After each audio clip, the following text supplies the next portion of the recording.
Hi guys, White Witch 110 here. I'm going to be continuing with the story back to BC this evening. I would like to say hello to Debbie Jean. Hello. From This and That with Debbie Jean. Debbie does the diamond art, and she likes to listen to my stories while she's working on them. And apparently she got one or a couple of new ones that she's working on.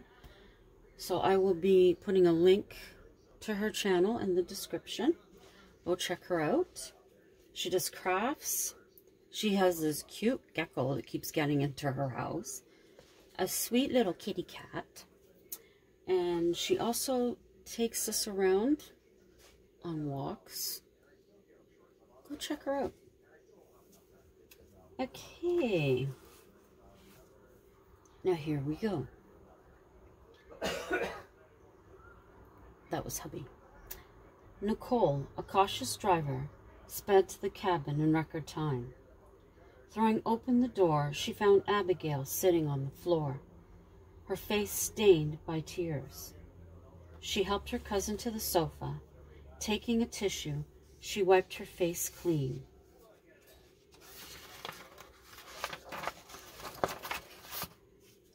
You can't live like this, Abby.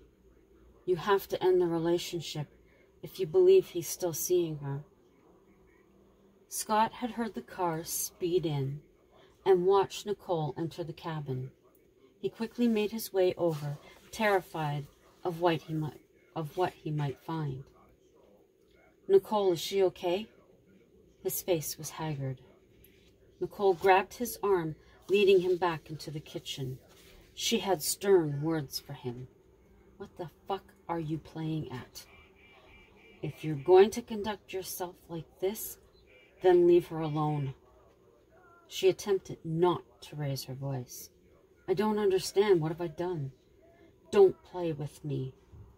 Why was she at the bar and why was she at your place? Nicole demanded to know. Abigail wanted to go, and she hasn't been over to the apartment. He was confused. Not her, Sally. Nicole was ready to smack him. Can you explain that without lying? I don't know why Sally was at the bar.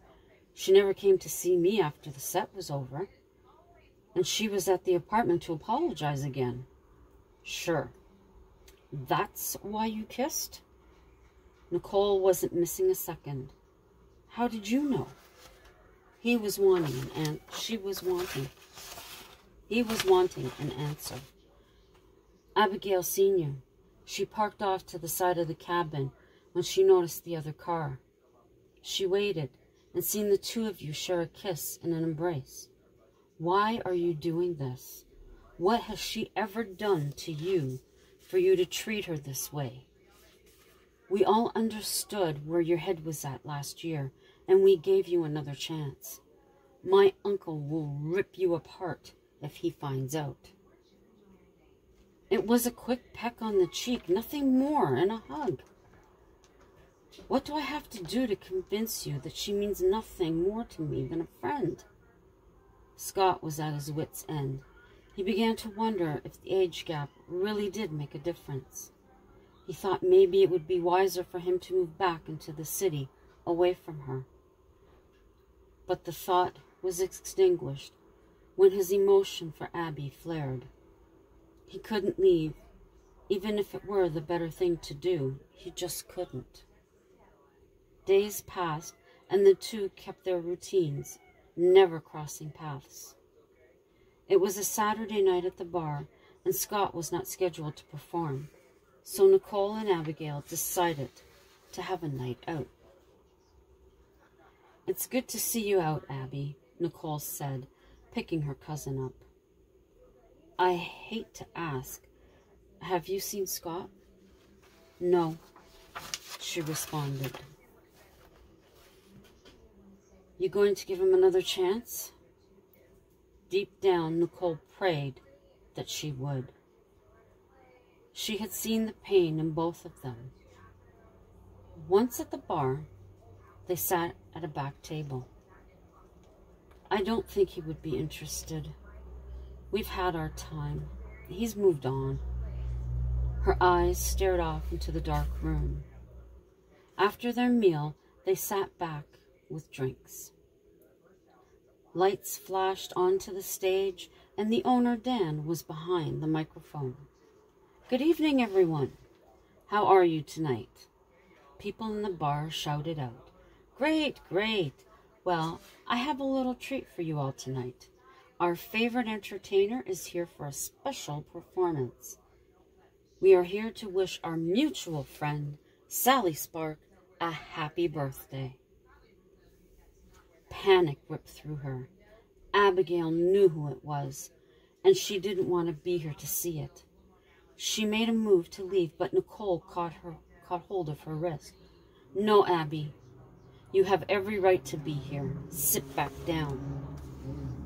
Slowly, Abigail sat down. To say she was uncomfortable was an understatement. "Nicole, I don't want to see them together. I want to leave." She felt betrayed by everyone. As they were discussing whether to stay, Scott made his way on stage. He appeared to be very happy. He wasn't in misery pining for her. "Happy birthday, Sally. You and I have known each other for many years now. We've been through a lot and enjoyed performing together. I'm glad to count you as a devoted friend. This song is for you." The song described friends meeting after a time and remembering how things used to be. Every word felt like a stab to Abigail's heart. Just as she stood to leave, Scott looked up in her direction. She sensed the tears eager to flow. In that second, she bolted for the door without Nicole. Abigail hailed the first cab that she'd seen and was home in no time. Scott had seen her. He quickly finished his song and ran out the front door himself. Nicole was just pulling out of the parking lot. "Nicole!" he shouted. Nicole turned. "Why are you doing this? Is it a cheap thrill?" "No, let me go after her." Nicole thought twice, then agreed, and once more emphasized the repercussions. Behind the closed door, she let it out. She screamed at the top of her lungs and cried harder than she ever had. Abigail wanted him, no matter what he had done to her. The panic rose again. She doubled over in pain and pounded the table with her fists. Why? Why is this happening to me? What did I do to deserve this? As she screamed, her energy depleted. This isn't fair. Her voice is only a whisper now. I love him. There she sat at the kitchen table, feeling beaten to a pulp. She sat there for over an hour with no motivation to move. Abigail? A soft voice came from beside her. Slowly, she moved her head up, knowing it was Scott. The door was unlocked. He bent over to her, offering his hand. He pulled her up. He placed his arm around Abigail, taking her to the sofa.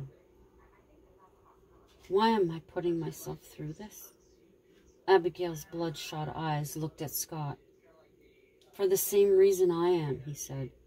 Abigail, you need to trust me. I don't want to give up. I'm here. That should speak volumes. He took her hands in his. Damn it, I love you.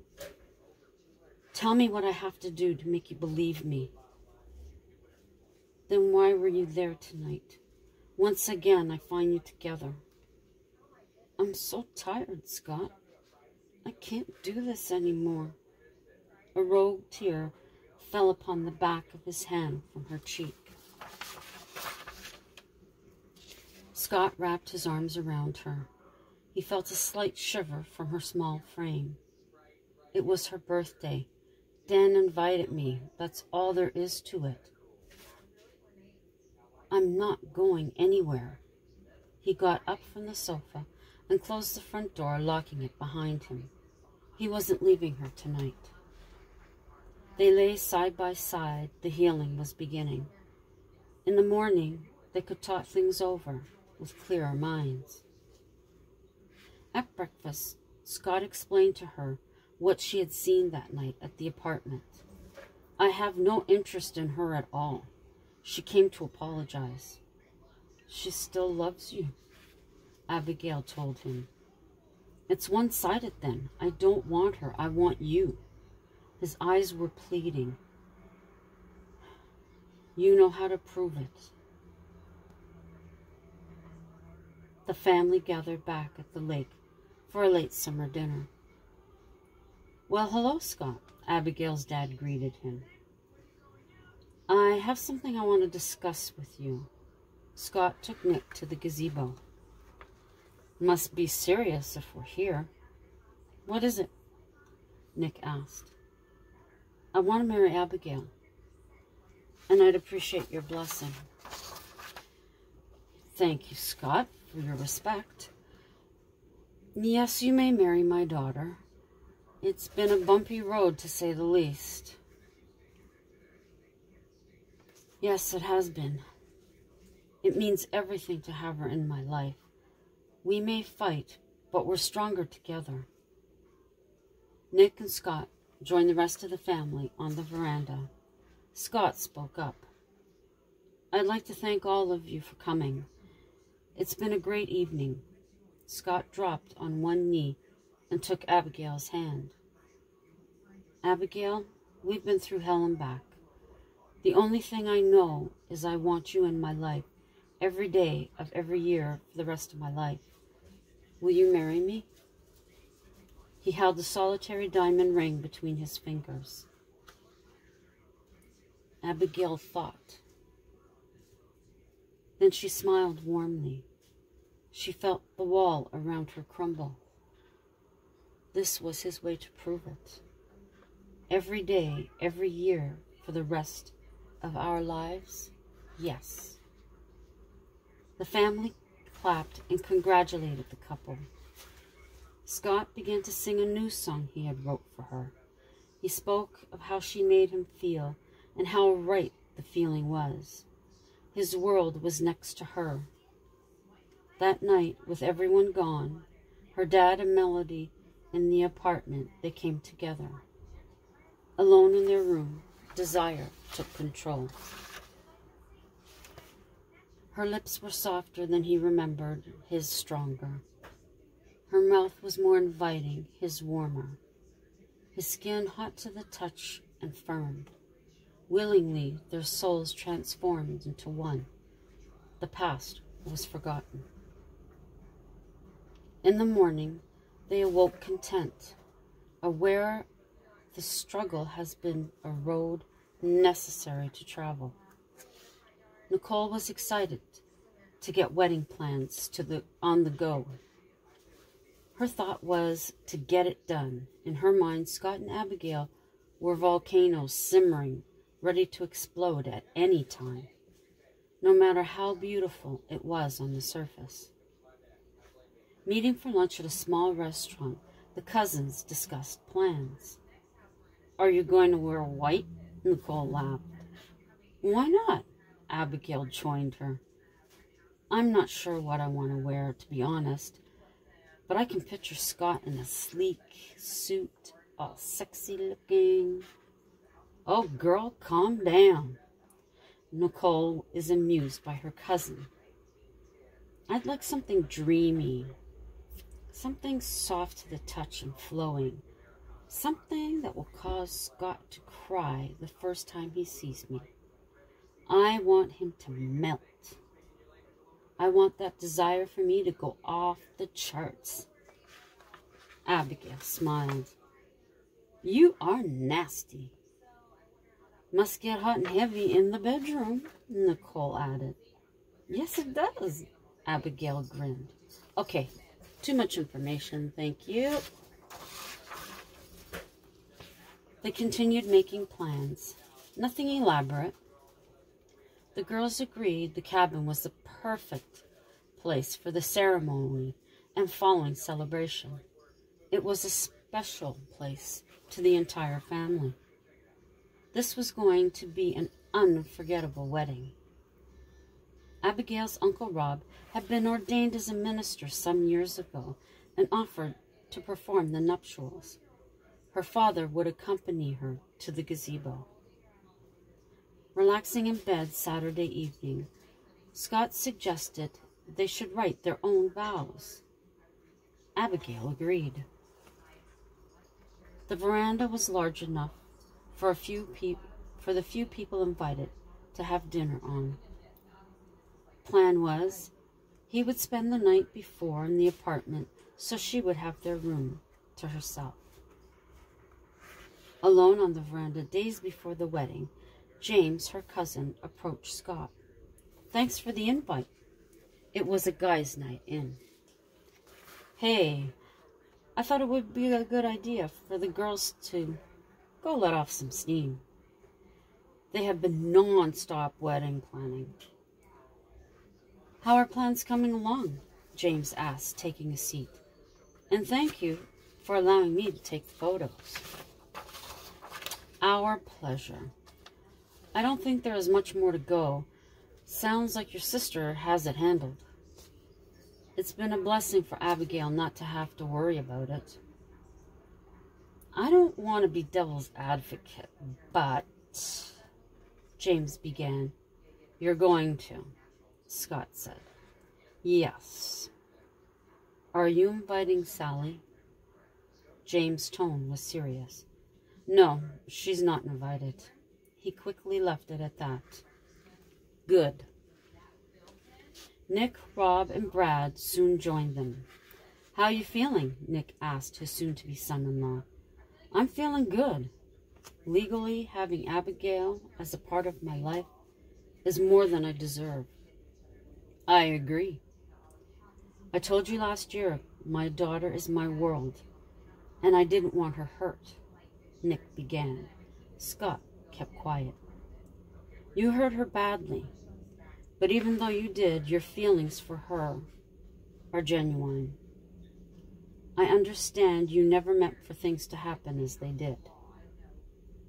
She's been loyal, never wavering, despite your actions." Nick held Scott's attention. Scott bowed his head, collecting his words. "I understand your apprehension due to my actions. Have confidence in me. I won't repeat it. Abigail gives stability to my life. There's an unspoken bond between us. It doesn't come from the heart. It comes from the gut. Ooh, excuse me. It's something neither of us would deny." Nick could see his words were sincere. Any anxiety he felt in this union was dissolved at that moment. "Thank you," he said. "Her mom isn't attending," Scott told him. "Yes, that's her mother, unfortunately. If it had been up to my ex-wife, this would have been a huge spectacle, all designed by her, so she would get the attention. It's better she's not here." At the bar, Nicole, Abigail, Melody, and Crystal sat down to enjoy their evening. A big plate of nachos and Long Island iced teas. "Not much longer and you'll be Mrs. Wilson. You must be excited," Crystal, her cousin's girlfriend, said. "I'm very excited. It will be the best day of my life," she tells them. "Well, excuse me, I need to use the facilities." Abigail makes her way to the back. While in the stall, she hears two women walk in. "I'm telling you, she's too young. It won't last. He'll see sense within a few months, and the marriage will be over, leaving him wide open for me." Abigail knew the voice. It was Sally. I'll never understand what he sees in her. He should have stayed with you. But what are you going to do with Mel? He'll be devastated, the second woman said. I'll steer him towards someone. Maybe her, she laughs. Don't worry your pretty little head. Scott will be mine by the end of the year. Mark my words. Sally was overconfident. Abigail stayed put until she was sure the women had left. When the coast was clear, she made her way out. Back at the table, Nicole questioned the look on her face. Sally came into the bathroom with a friend. I haven't seen her. That woman spends way too much time here, Nicole said. What did she say? She's planning on taking Scott away from me. She doesn't see our marriage lasting past the end of this year. She doesn't know why he wants to marry me, my being so young.